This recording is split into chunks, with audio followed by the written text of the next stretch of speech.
Hello, കാറ്റ്സിന്റെ deworming എങ്ങനെയാണെന്ന് നോക്കാം. നമുക്കൊരു പൂച്ചക്കുട്ടിയെ വീട്ടിൽ കിട്ടിക്കഴിഞ്ഞാൽ അവർക്ക് ഒരു 15 ദിവസം ആകുമ്പോൾ തന്നെ ഫസ്റ്റ് ഡിവോമിങ് മരുന്ന് നമുക്ക് കൊടുക്കാൻ സാധിക്കുന്നതാണ് അവരുടെ ബോഡി വെയിറ്റ് അനുസരിച്ച്. ആദ്യത്തെ 3 മാസം ഓരോ 15 ദിവസവും നമ്മുടെ കാറ്റ്സിന് ഡിവോമിങ് മരുന്ന് കൊടുക്കേണ്ടതാണ്.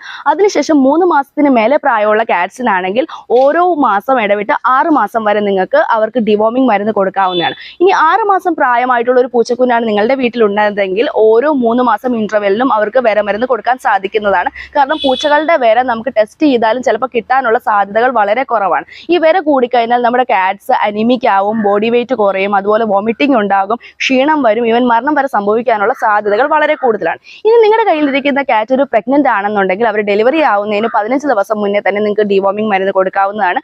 ഡെലിവറി ആയി കഴിഞ്ഞ കാറ്റ് ആണെങ്കിൽ അവർക്ക് ഡെലിവറി കഴിഞ്ഞ് 1 മാസം കഴിഞ്ഞും ഡിവോമിങ് മരുന്ന് കൊടുക്കാൻ സാധിക്കുന്നതാണ്. അപ്പം ഈ ഡിവോമിങ് മരുന്ന് കൊടുക്കേണ്ട രീതി എന്ന് വെച്ചാൽ നമ്മുടെ കാറ്റ്സിന്റെ ഫുഡ് കൊടുത്തതിന് ശേഷം വയർ ഫുൾ ആക്കിയതിന് ശേഷം മാത്രം നിങ്ങൾ ഡിവോമിങ് മരുന്ന് കൊടുക്കാൻ ശ്രമിക്കുക. അപ്പം ഇങ്ങനെയുള്ള പെറ്റ് റിലേറ്റഡ് ആയിട്ടുള്ള വീഡിയോസിനെ എന്റെ ചാനൽ ഫോളോ ചെയ്യാൻ മറക്കരുത്. നിങ്ങൾ ഒരിക്കലും നിങ്ങളുടെ കാറ്റ്സിന്റെ ഡിവോമിങ് സ്കിപ്പ് ചെയ്യാൻ പാടില്ല. ഭയങ്കര ഡേഞ്ചറസ് ആയിട്ടുള്ള പ്രശ്നങ്ങൾ ഹ്യൂമൻസിനും ഉണ്ടാവും, അതുപോലെ തന്നെ കാറ്റ്സിനും ഉണ്ടാവാനുള്ള സാധ്യത വളരെ കൂടുതലാണ്.